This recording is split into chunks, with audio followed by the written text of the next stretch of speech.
Okay.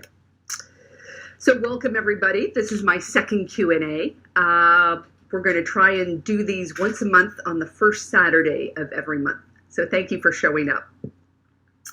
A lot of people have been asking me, what project am I working on right now? So I thought I'd show you. I'm working, this is actually a UFO that I'm doing in our UFO challenge group. But this is an old Judy Niemeyer quilt, and it's all paper pieced. And I have made it even more complicated by doing multiple fabric colors. But I am about the halfway mark. And I realize now that I'm not going to get it done before the end of the year. It's going to be a 2020 finish. But while I'm talking about paper piecing, there's a couple of tools here that I use for paper piecing that I think everybody should have. One is this, it's actually a wallpaper roller. I got it in a Victoria craft class, but I think I spent $10 on it or $15, but it has been worth every single penny that I use it on.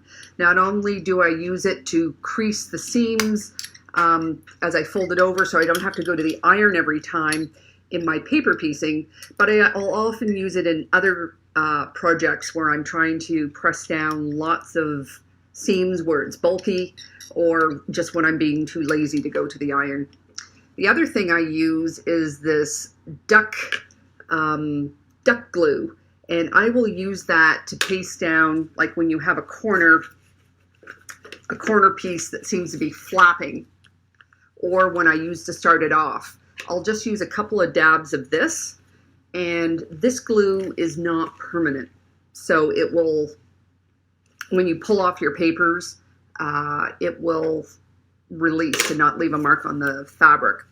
The other thing I do before I start is I trim off the 1/4 inch.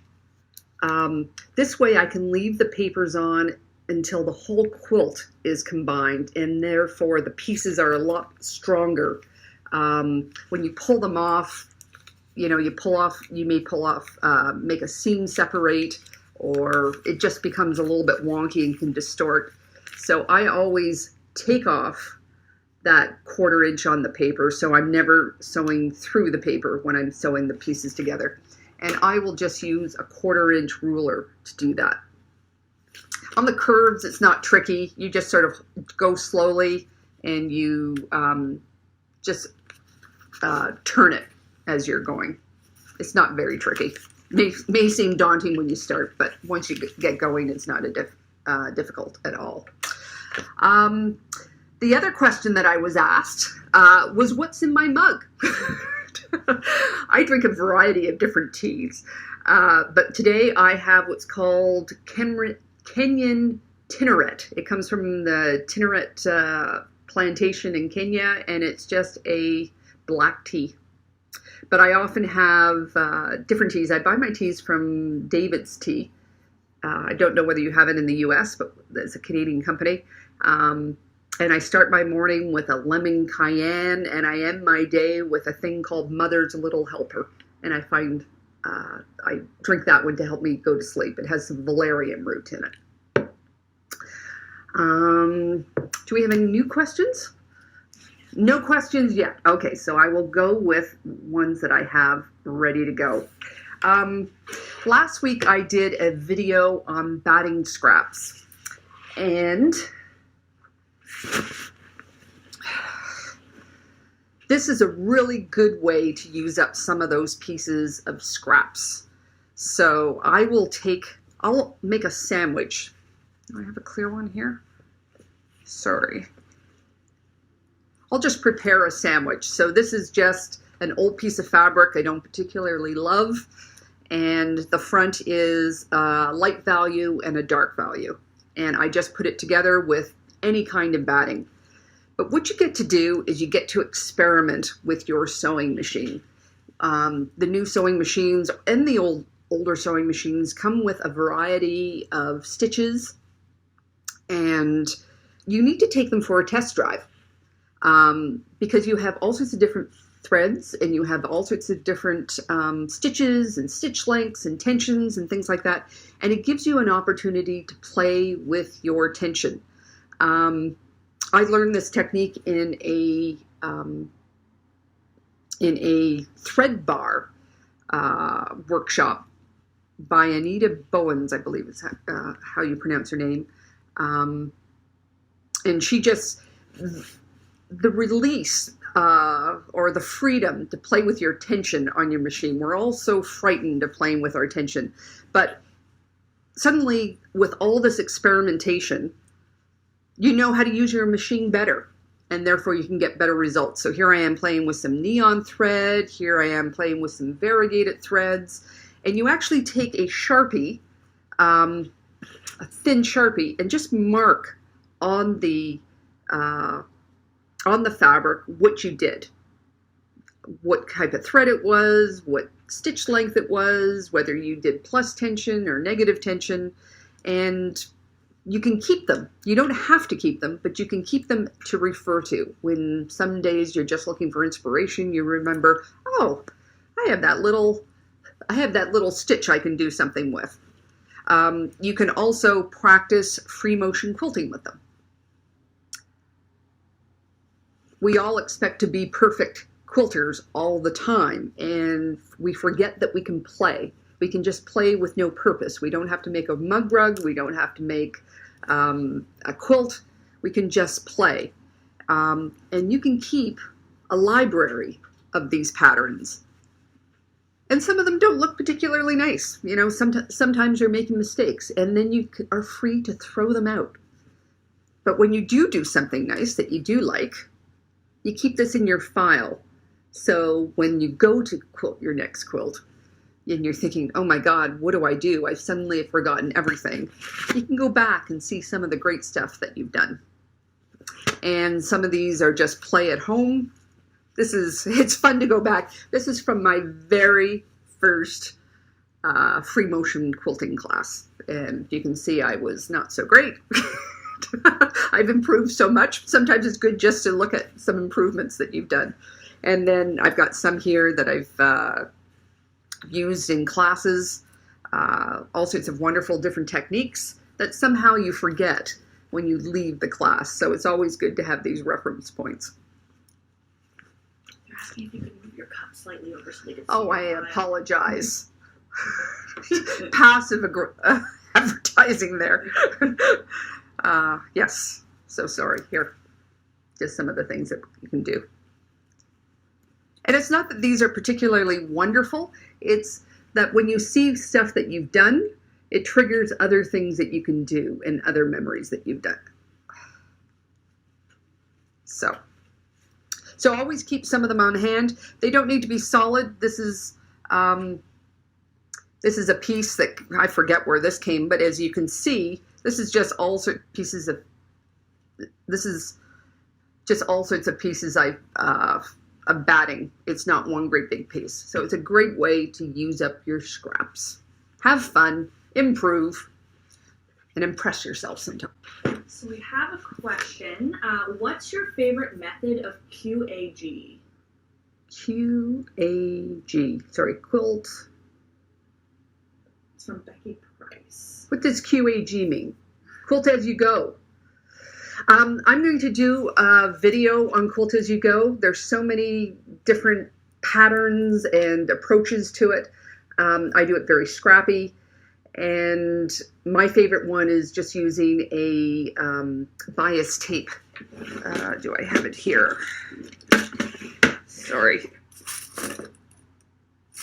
No, I don't have it close at hand. Otherwise, I would show you. But I am doing a big technique like that. I have to make a lot of samples. So it's just taking me a little time to get it together.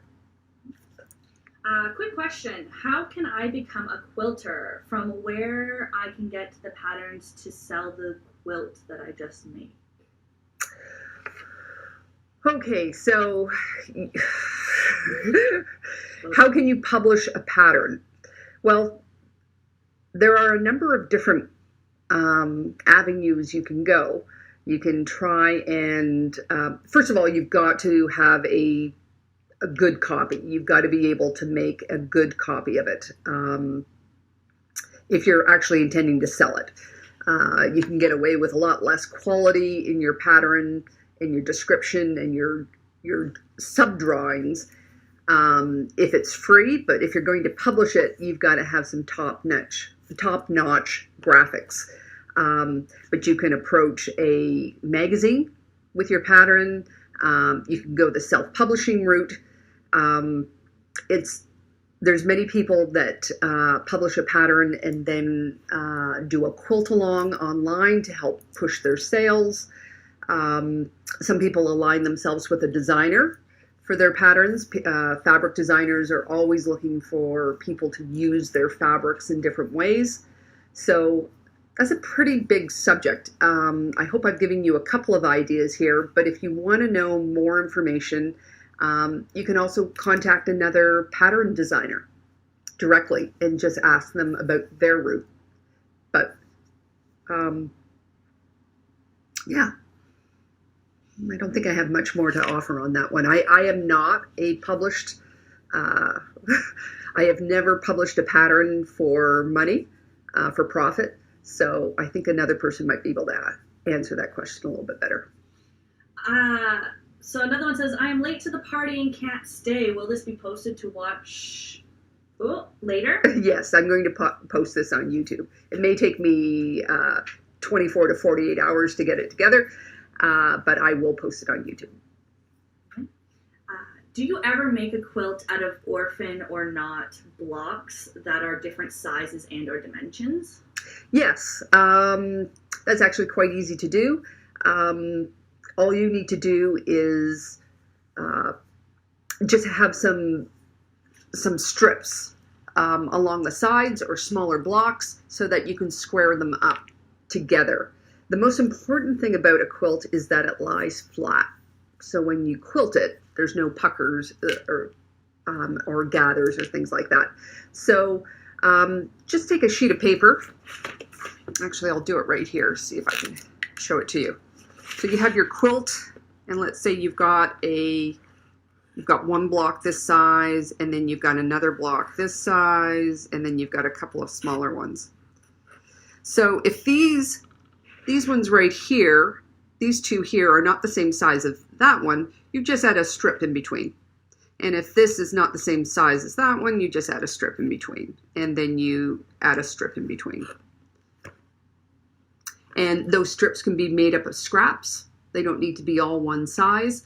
But often those strips in between can also provide the cohesiveness for the entire quilt. Like if you've got all sorts of different colors and values and things like that, using a solid or just a common fabric will bring it all together. And a good example of this is the Long Time Gone quilt by Jan Kingwell, where she has done that. There's all sorts of different blocks of all sorts of different sizes, and she pulls it all together just with a couple of strips.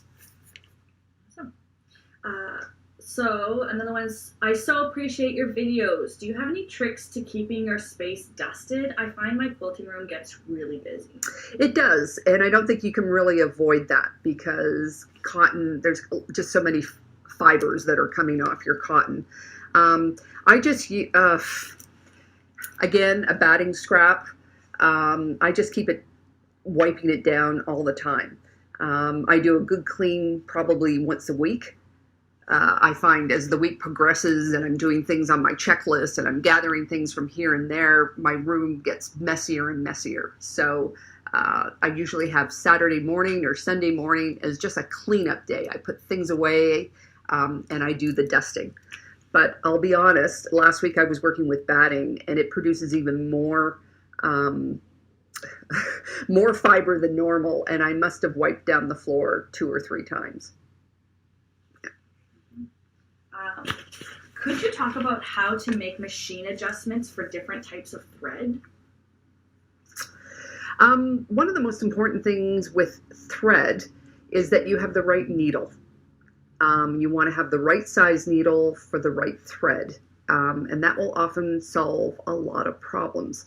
because you want to be punching a big enough hole for that thread to go through, and you want to have the eye of your needle big enough so it's not fraying your thread.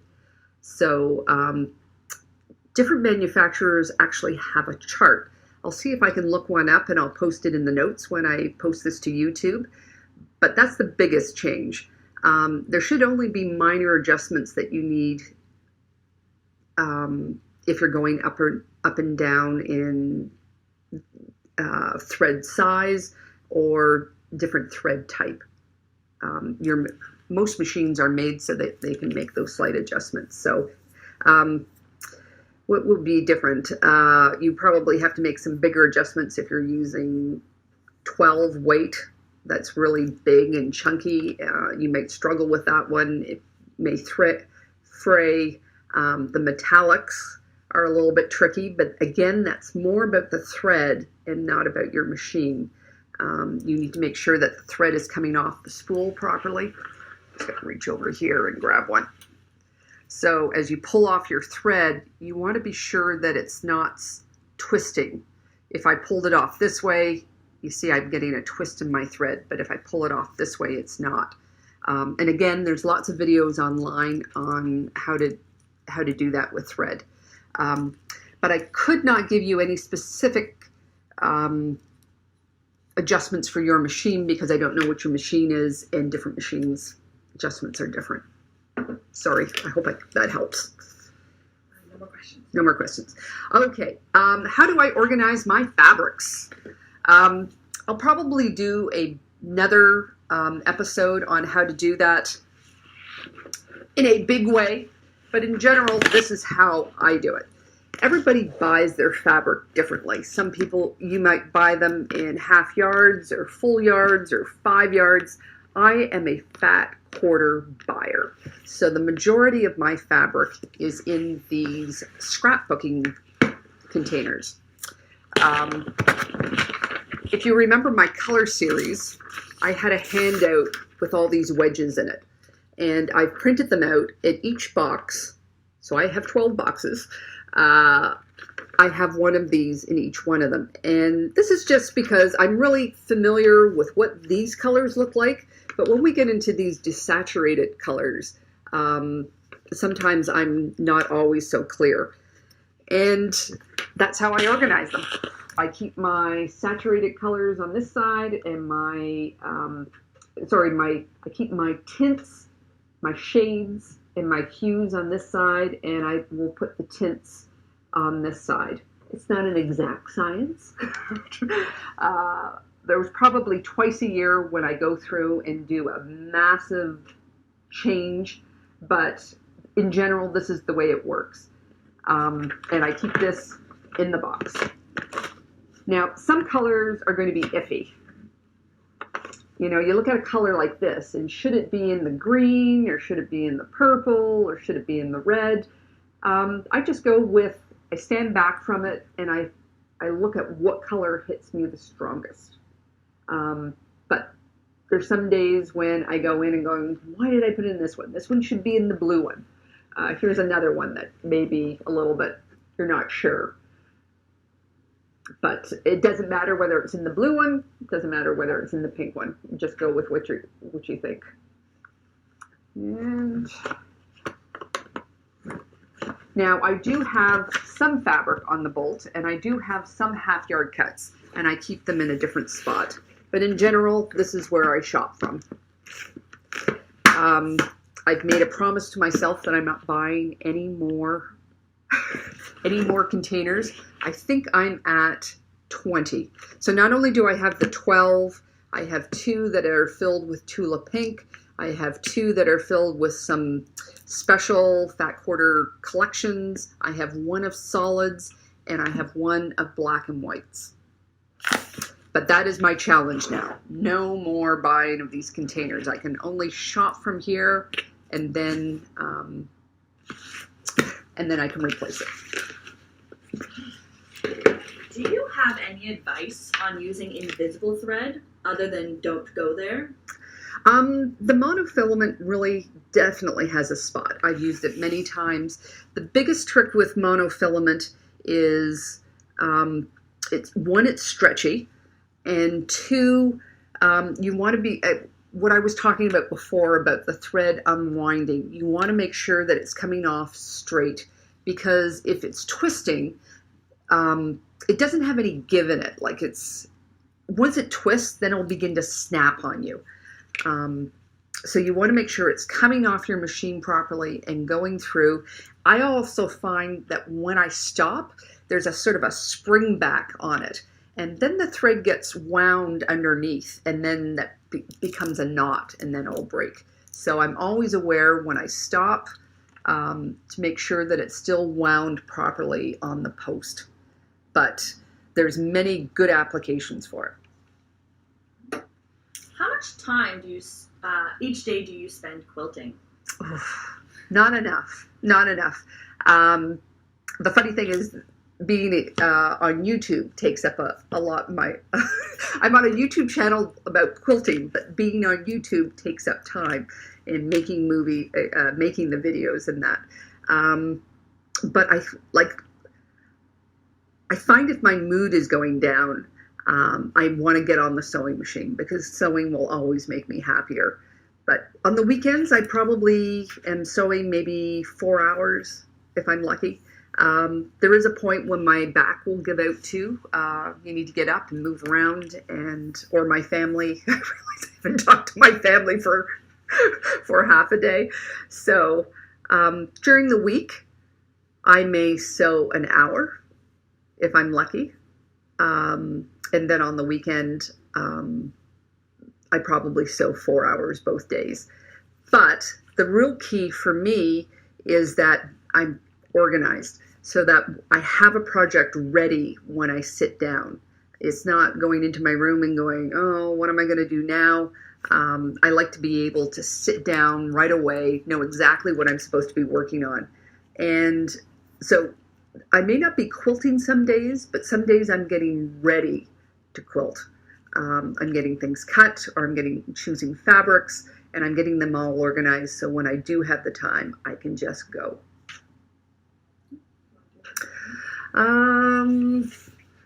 Fixing quilting mistakes. How do I fix quilting mistakes? Well, that's a pretty broad question. Well, the first answer is I just rip it out. That's easy when you're working at the block phase. You can just rip it out, or you can cut it again. Some of them, when they get larger, it depends on what it is. Some days it just takes putting it aside, going to bed, and waking up in the morning and realizing it's not as horrific as you think it is, and it's something that you can live with. If it's a sizing issue, maybe I'll have to do a video on these, because there's so many different ways that you can make mistakes. If you've cut your blocks small and you've got sashing, well, you play with the sashing. If everything is small, then you can just downsize your pattern. You get into quilting math. I have completed an entire quilt and found a block turned the wrong way. Somehow you just miss it. And I have discovered years after making a quilt that I have put a block on the wrong way and not noticed it. So I have a tendency to live with it. Now, I made a long time gone quilt a number of years ago, and as I was telling you earlier in this video, you put all these blocks together with strips, and they've got to be square and they've got to be flat. But when I got it on the long arm, I found I had this huge area of the quilt where it just would not lie flat. And I ended up taking that home, opening it up, and resewing it. So sometimes you just got to bite the bullet and do the hard work. Sometimes you can live with it. If you've got some specific instances of mistakes that you've made and how to fix them, maybe I can make a video out of them. So put your comments down below. Another question. Somebody asked me if About big ticket items that I wish I had purchased earlier, or have I purchased a big ticket item that I rarely use? No. The answer is no to both of them. My biggest ticket item that I've ever purchased, of course, is my sewing machine. I had a big ticket sewing machine, at least when I bought it way back when I was 18. And I never regretted a dime of spending that money. And a number of years ago, my grandmother passed away, and I inherited some money, and I invested in this new machine. And I also bought a serger. And I don't regret spending that money either. I like having two machines, one on the road and one here. And this one here has such a nice big harp on it that I can do lots of free motion quilting projects on it. And I'm still learning how to use it. I was challenged by a person at Bernita to learn to use all the features. So I'm trying to learn every feature every week. Other big ticket items like this big OFA cutting mat. My strategy with those type of items is I wait for the ticket, the coupon. I bought mine from Michael's, but Joanne gives out coupons all the time. And when I need to buy a new rotary cutter or a new cutting mat and things like that, I wait for the sale. And an item that I never have regretted spending money on is my Kai scissors. I bought a 3-pack of these. These are serrated scissors, and never have regretted buying these ones. Last year I was given a beautiful set of shears from LDH, and I also think that these are a good investment. Do you make seasonal quilt projects, Christmas, etc.? I have made 2 Christmas projects, 2 Christmas quilts. I have definitely done Christmas craft projects. I'm not big on seasonal items, but I have surprisingly a lot of fabric. My birthday is Halloween, and I just missed making a Halloween project this year. So hopefully next year I'll have my birthday Halloween quilt made. I'm not a fan of the dark red and dark green together, and I think that's one of my biases about Christmas quilts. So if I can make them in a blue, I'm also not especially fond of white. So if I can find a blue cream or a different play on the Christmas colors, I'm more inclined to like it. Can you see a difference in a quilt that has been sewn together on a less expensive machine? Is it necessary to spend a lot on a machine? My advice for sewing machines is the best machine is the one you can afford.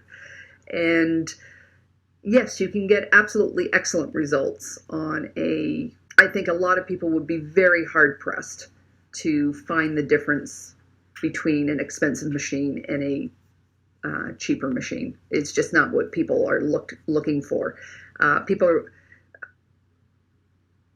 If you've got a very experienced quilter or a person who really likes to enter shows, they might be aware of how even your stitches are and things like that. But you can get excellent results on a less expensive machine. Do you quilt your quilts on a domestic sewing machine? I do both. I do some on my home machine, and I also use a longarm. I'm taking the decision between the two. One is convenience.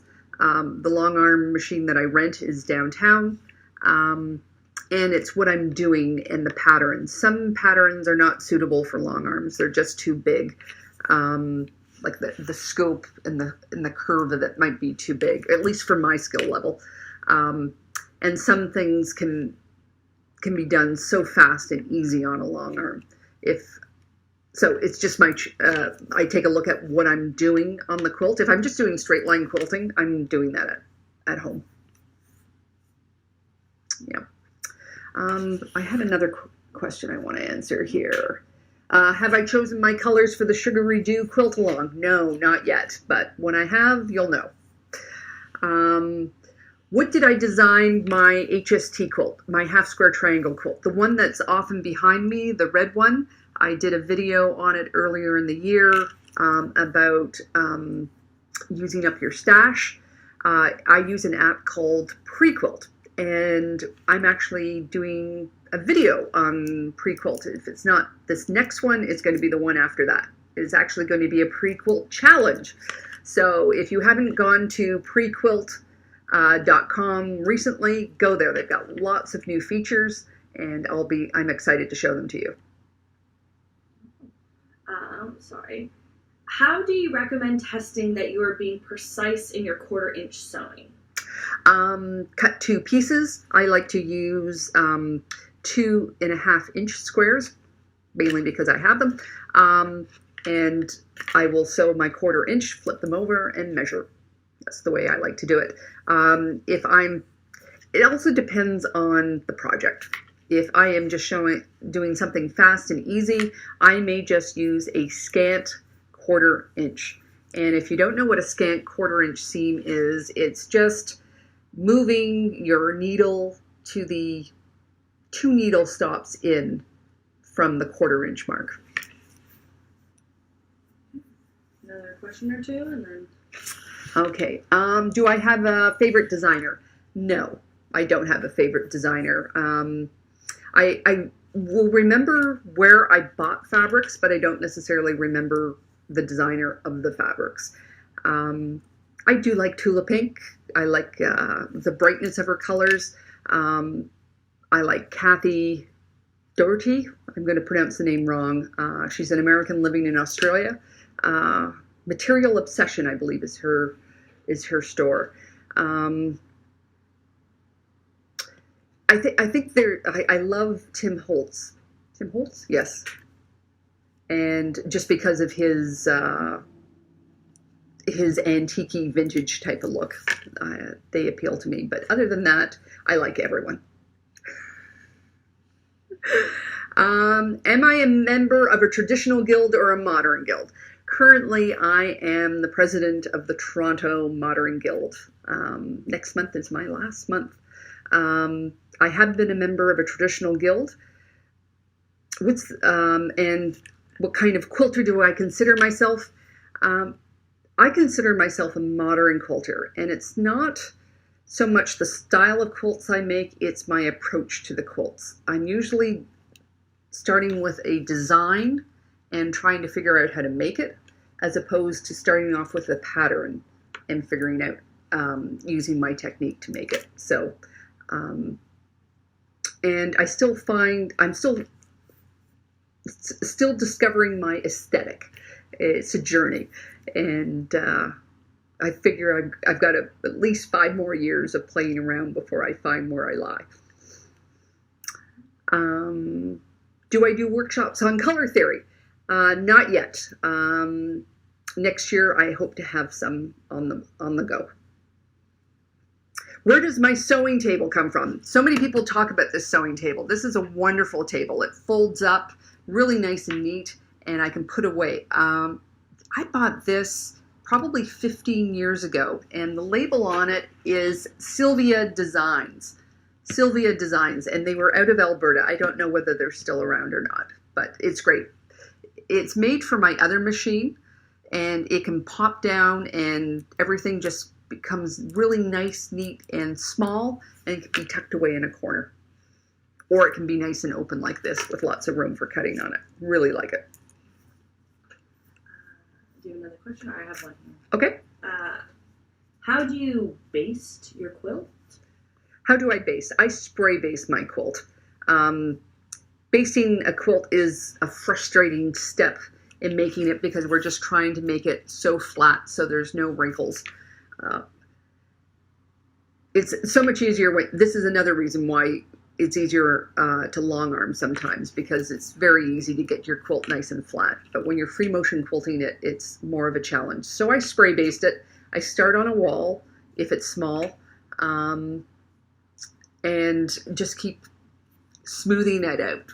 It's not something that takes 5 minutes, and you cannot rush the stage. And I use the spray basting, and then I will even add I'll either use the tape that I've used to put it on the wall with, or I'll add some safety pins just to secure certain areas. But even while I'm working, I'll be looking, making sure that the quilt is still lying flat.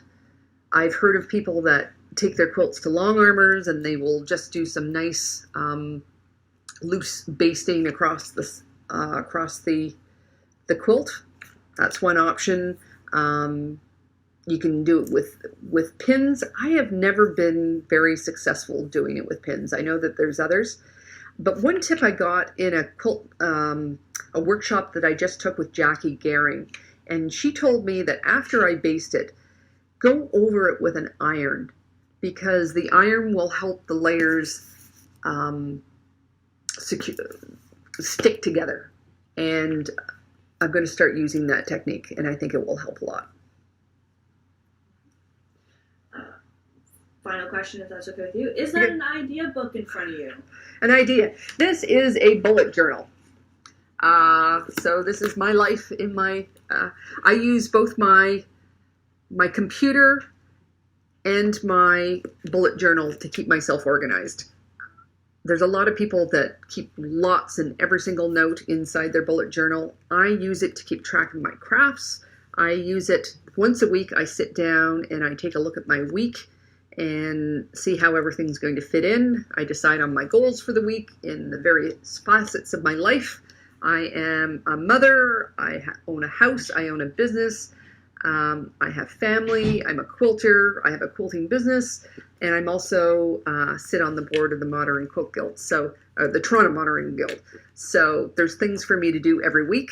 So I try to fit it all in, and I use my bullet journal to do that. And then I transfer all that information over to my computer. I set up reminders. I have reminders for everything because God knows I can't remember anything anymore. So I put a reminder for everything on my computer, and hopefully by the end of the week, I'll have half the things done on my list that I wanted to get done.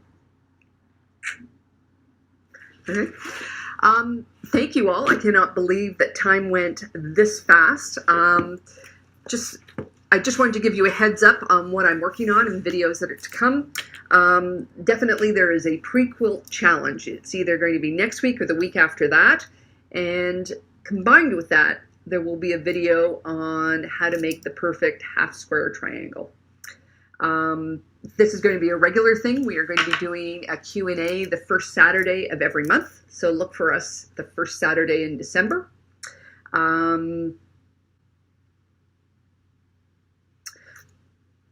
up, I'm trying to figure. You can find me on Instagram, Pinterest, and Facebook. I know a couple of people were looking for the UFO Challenge. The UFO Challenge Facebook group is closed right at the moment. We have about 75 people in it. People are doing such amazing things inside it. Wonderful group of women. But it's closed now. It runs for 6 weeks, and we're going to hopefully run another one in the new year. So if you're interested, just keep your eyes open on Facebook for that. And if you haven't seen my last video was on what to do with your batting scraps, and I'll send a link down there. But lots of great ways to use them up. I know we all have them. Some people called them Franken batting, which I really loved. I love that term. Thanks for sharing it. And that's it. Thank you so much for showing up. I know you probably have tons of things to do on your Saturday morning, and I'm glad you shared it with me. So take care, and I'll see you next time.